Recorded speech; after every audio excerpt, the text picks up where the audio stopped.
We're live, we're live, we're live, we're live, we're live. We're live, we're live.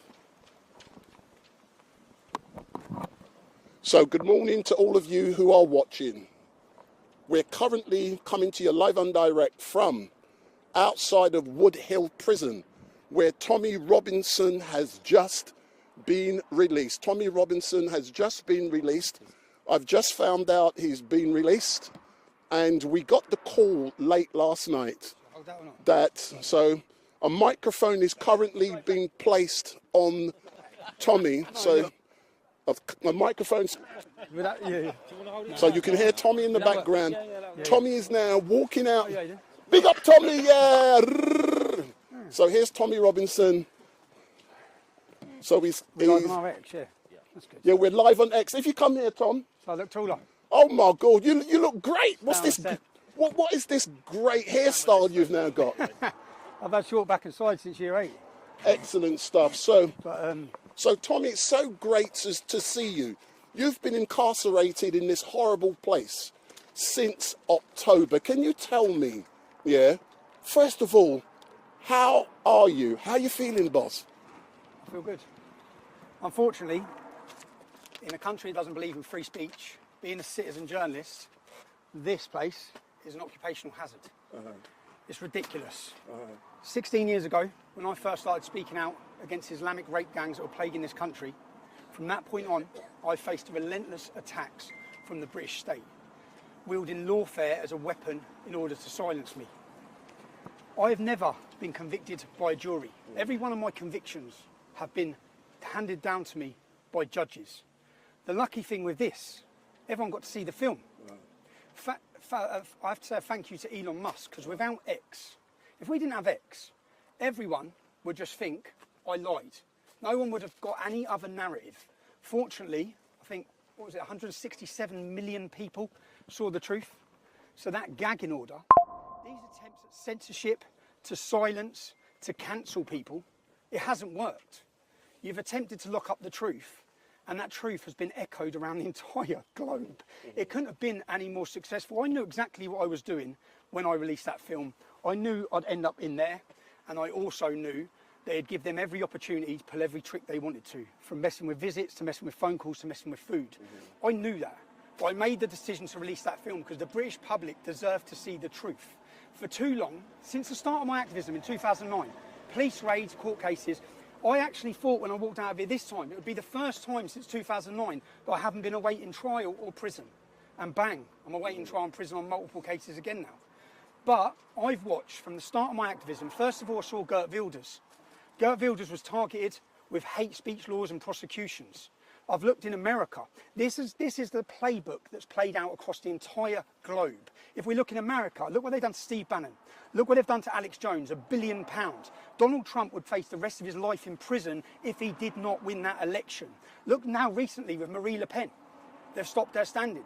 Look at Katie Hopkins in our country. They took her home. They took her family home. Lawfare has been waged against anyone who has challenged the globalist narratives, challenged open border, challenged mass immigration, even challenged vaccines, any of it. They come at you from every angle. That's what I've experienced, but fortunately, if Elon Musk did not purchase X, I don't think that people understand the importance of it. If he didn't, you'd have been lied to about this entire case.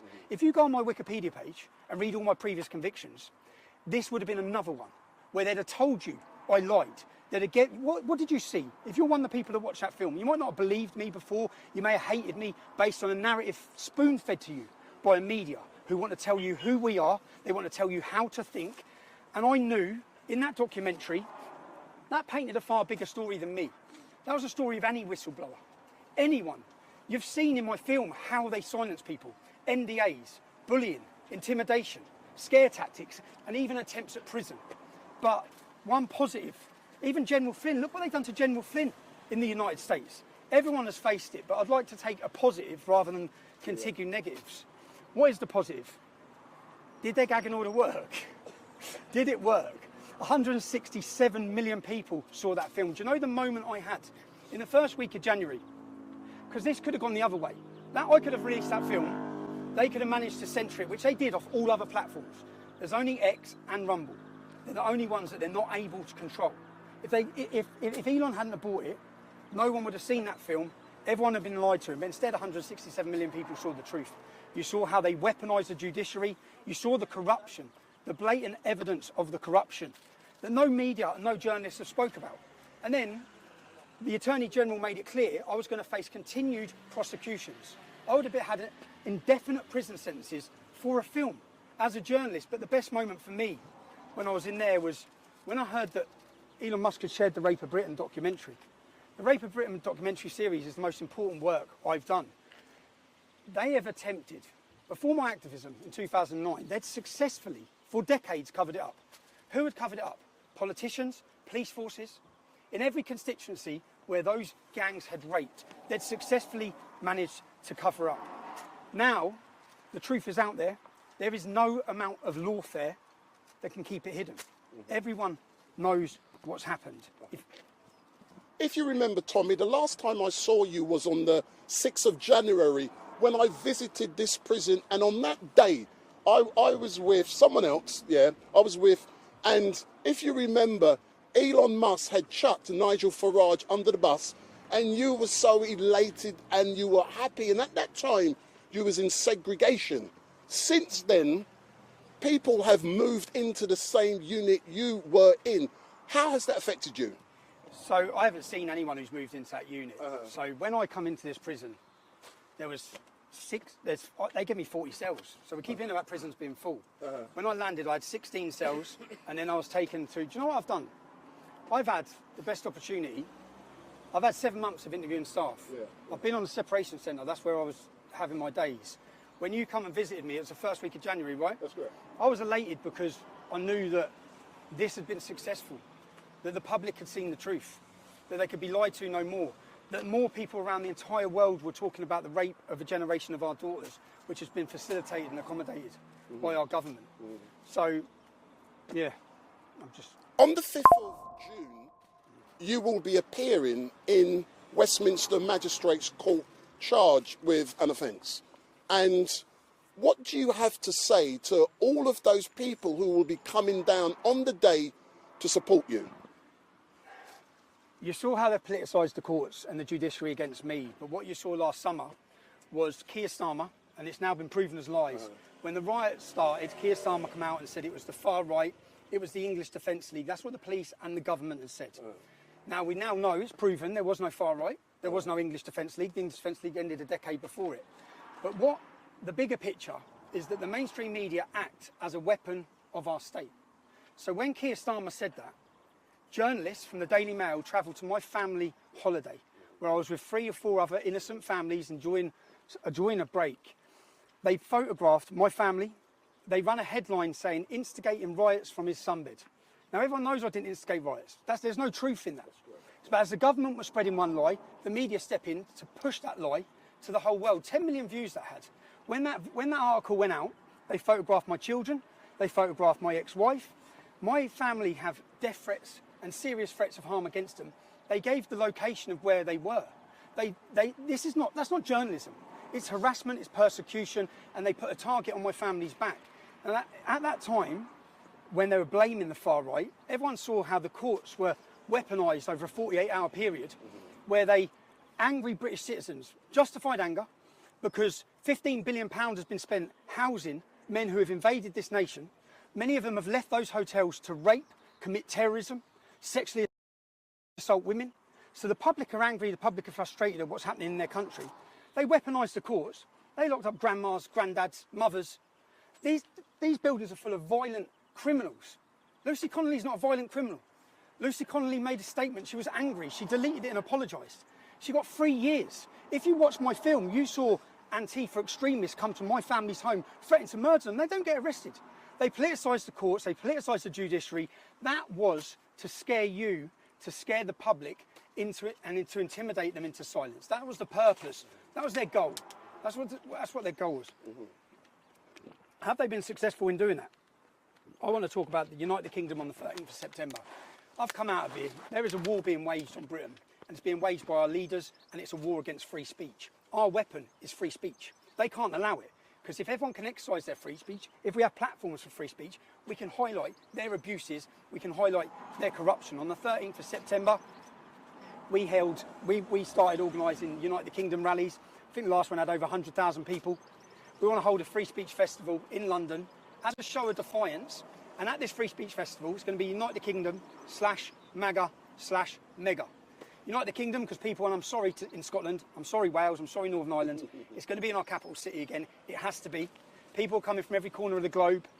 Speakers from Australia, from Canada, from America, from Denmark, from Germany, from Holland, from Poland. We're not just uniting the kingdom, we're uniting the world. And London is going to be the centre for it. It's going to be a festival of free speech. It's going to be a day of celebration. To celebrate our weapon and to celebrate what they hate most, which is free speech. So if I can do 7 months in there for free speech, you can do a day in London, 13th of September. Book your travel, book your hotel, bring your families, bring your smiles, bring your flags. If anyone who's been to the last ones, they're amazing days out. They're brilliant. So get yourself there. That's my message. Is that. And my final question, and Tom, those journalists, where you was on those journalists, they come, they follow my family, they put a target on their back, they dox their location. So then I challenged them. I just couldn't. All my tweets are there. I said, I'm going to come and find you and I'm going to question you. Yeah, I'm going to come. I said, I'm going to come knock on your door. They wouldn't answer the phone. I'm going to come and knock on your door. So if you followed my story in the last 18 months, just in the last 18 months, I went into London to attend an anti-Semitism rally and I was targeted by the police as a journalist.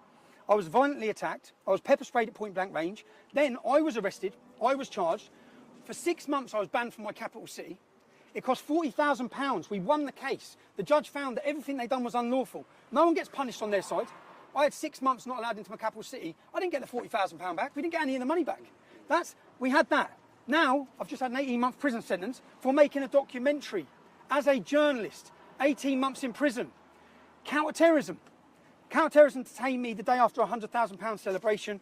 I was detained under counter-terrorism legislation where they told me, we don't suspect you of any crime. We know you're not a terrorist, but we want access to your mobile phone. I refused to give them access to my mobile phone because as a journalist, where I believe in free press and a free country and free speech, I don't believe the state have the right to intrude on who my source of information are. So I was charged and prosecuted with counter-terrorism. Now, the reason I have such a target on my back all comes back to the rape gang scandal. Who's the head of counter-terrorism? I think his name's Dukes. He was the same police officer who was in charge of the Rotherham scandal from 2006 to 2010. He was in charge of allowing Muslim men to rape their way through that town, raping all those girls. He's got dirty hands. So now he's in charge of counter-terrorism. So counter-terrorism legislation is used to prosecute me. I'm back on trial on the 13th of October facing prison for not giving them access to my phone. And now, on the 5th of June, I have to go to court, which they come in last week, the Metropolitan Police Force again, because I said I'm going to question some Daily Mail journalists. The Daily Mail journalists that lied saying I instigated riots, that gave the location of my family and showed the images of my family. For daring to say I want to question you, I now face a 10-year prison sentence for that. And Keir Starmer has the audacity to sit in the Oval Office and talk about free speech and lie about free speech to JD Vance and President Trump. There is no free speech. The best thing about this is everyone in every corner of the globe knows Britain is a total embarrassment. They are traitors to our forefathers who sacrificed everything for freedom, and they're taking it away, not from me. This isn't about silencing me. Every part of this is about stopping you. It's about censoring you. They don't want you to see the truth. They want to control you. They want to tell you how to think about me, how to think about everyone, everything. And what we saw with the United Kingdom rally, as people were massed in their 100,000, and what you've seen with the recent election, is the public are awake. And the mass awakening has happened. It continues to happen. The more they target us, and to the establishment or the people making these decisions with these court cases, it's stressful, but you've given me another opportunity. When you come for me for this film, it had 200,000 views. It's now on 167 million. You're going to awaken more people, because all I'm going to do is piece together what you've done. Your lies, the attacks that the media have done, and the public are going to see it. So even if you send me to jail again, you don't control every social media anymore. You no longer have the monopoly. You used to attack us like this, and no one would be able to see the truth. No one would be able to watch these videos. Instead, now people are going to be able to see it. People can watch it. Again, I'm looking forward to September the 13th. I'm looking forward to getting back to my family. They know, I said, like, they know what locking someone up I spent the entirety of that sentence on solitary confinement, against the advice of the medical teams in that prison, against the advice of independent medical teams that come in, against all of it. Do you know who's not on solitary confinement? Axel Rudakabana, not spent one day on solitary confinement. Salman Abdi's brother. Do you know when that attack happened in Franklin? There were 7 of them. Anjem Chowdhury was one of them, Salman Abdi, and 5 other jihadists. 3 officers. They chased the woman around the pool table, stabbing her, while shouting Allah Akbar. They then got moved from Franklin and put in here. They have the run. If you could see what's going on inside these prisons, it's terrifying. They control every prison in the country. The government don't know what to do. Do you know, I said thank yous. I thanked Elon Musk. I want to make sure I get... There's so many people I need to personally thank. I want to thank the Petersons. I want to thank Tammy, who travelled to this jail but wasn't allowed in at the same time that they were cancelling all my visits. I've got so many personal thank yous to give out. I'll miss people and I'll forget people. Ezra Levant, I'm going to go see him now. Ezra has continuously had my back. I think everyone needs a friend like Ezra from Rebel Media. He's continually helped me. He's helped my family and been in contact. Do you know they cut any contact with Ezra? I wasn't allowed any contact with him in there because they probably knew that he was the one man that could have helped. And I believe I'd have been out of jail if I'd had direct contact with Ezra Levant. Yeah, because I'm just going to say one more thing now and I want to get off. I just want to get back to I have to ask you about the new website that's launched today. FightTheMail.com. Is that launched? I don't know. So I'm going to court. Do you know what? As you asked me on that, hold that for a sec.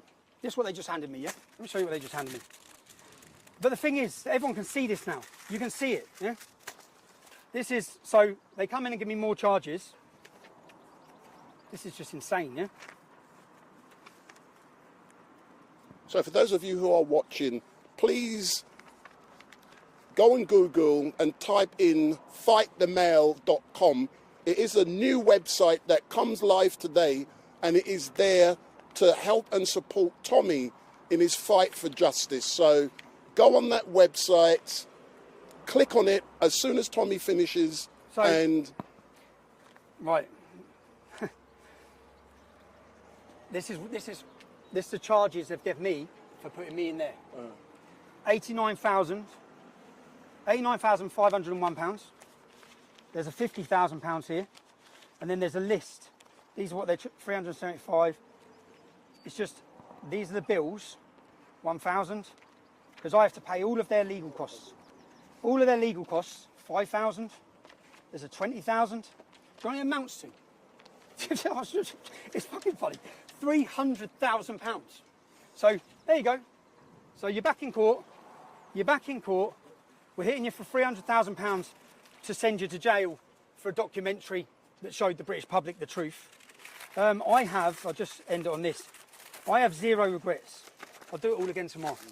I have absolutely 0 regrets because I believe the British public deserve to see the truth. They deserve to see exactly what the corruption of the establishment and the judiciary, and they deserve to know what's happening in their towns and cities with Islamic rape gangs. Do you know my next project as I come out of it? Do you know, I just filled out a form. Every 42 days, to hold you in isolation, there's a thing called the Mandela Rule. They're not allowed to hold you in solitary confinement for more than 14 days without government approval. So it went to the government. Shabina Mahmood, who's the Justice Secretary. And every 42 days, it goes back to the government and they have to authorise your continued segregation because it's factually, it's not like an opinion, it factually damages you. So every 42 days you have to fill out a form.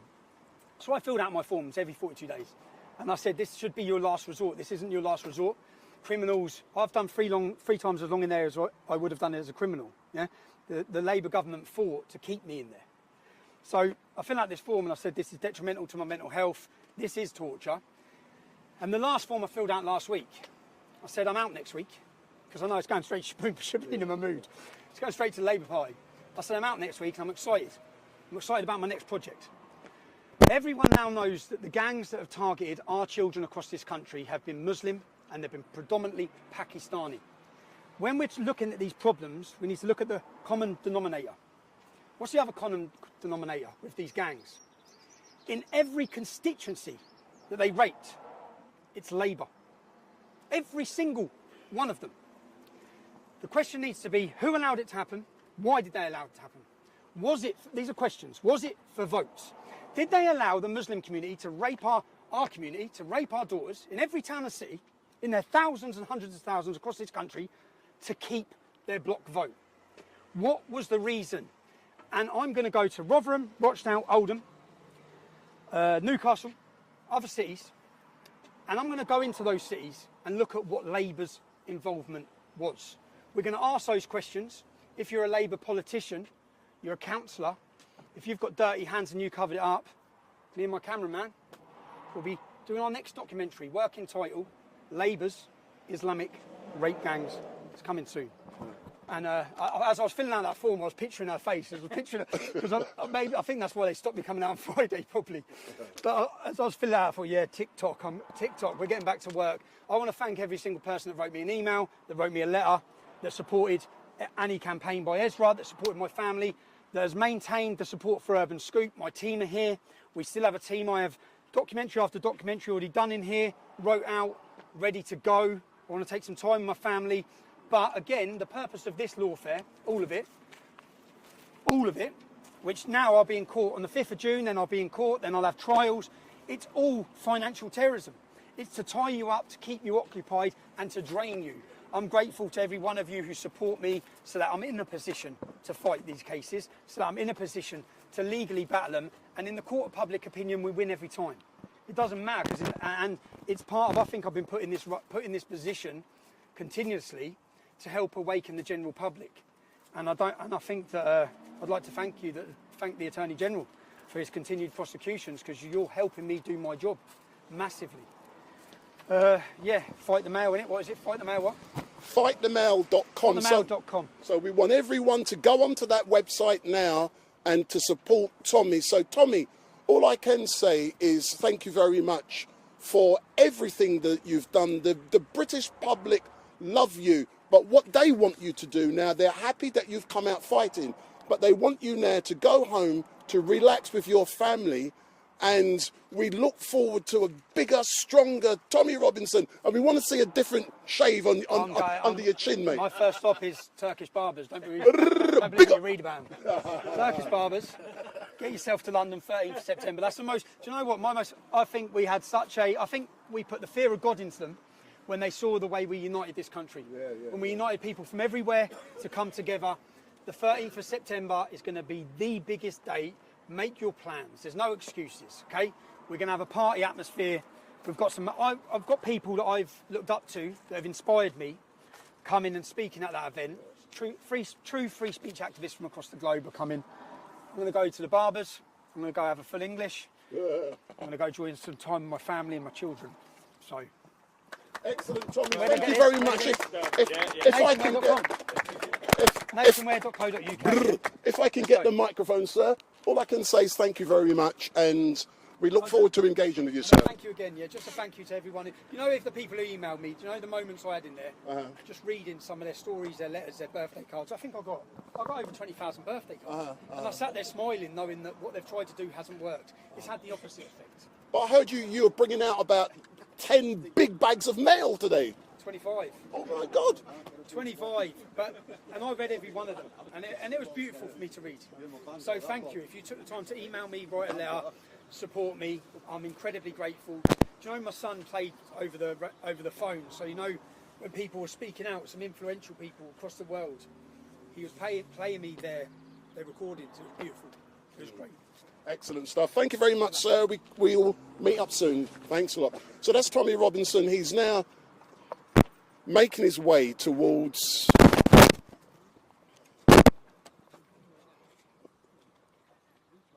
So that's Tommy Robinson. He's free. He's just been released from Woodhill Prison. And my name is Wendell Daniel from Urban Scoop. And we are coming to you live and direct. But what is important here is that you've got